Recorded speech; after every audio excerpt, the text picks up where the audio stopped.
j'étais nul en rédaction, donc je me suis dit, c'est pas pour moi, il faut que je choisisse autre chose. J'ai cherché parmi toutes les écoles possibles l'architecture, aux Beaux-Arts.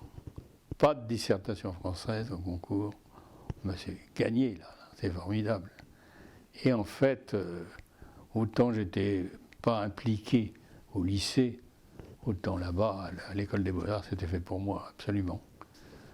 Alors j'adorais dessiner, et tout d'un coup, je me suis trouvé génial, ce qui m'a donné de la force, moins timide. Donc je fais mes études là, et puis je fais le diplôme rapidement, et puis je ne traînais pas, et le prix de Rome, je m'en fichais. Mais moi, j'ai préféré d'abord apprendre l'anglais, ça m'a permis, je suis allé en Angleterre 6 mois et travailler chez un architecte pour apprendre l'anglais.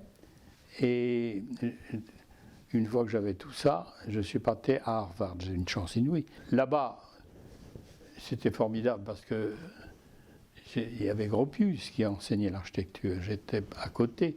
Il y a 3 départements, architecture, urbanisme et paysagisme.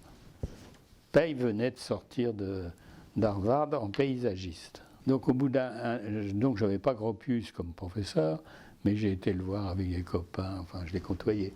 Enfin bon, il y avait des architectes de tous les pays, et c'était intéressant, c'était passionnant. Donc je reviens, je présente le prix de Rome. Je m'étais distingué avec le feutre parce que tout le monde était avec les vieilles méthodes. Alors donc je continue l'esquisse, les épreuves, tout ça dure 3 mois. Et le 4 juillet 1954, j'ai le prix de Rome. Donc je n'ai plus qu'à préparer mes valises pour partir à la Villa Médicis pour 3 ans. Voilà, le prix de Rome, c'était le summum de l'époque. Alors il y a un premier grand prix de Rome, un second et un deuxième second. Voilà. Donc il fallait surtout avoir le premier. Le grand prix de Rome était après architecte des bâtiments civils et palais nationaux.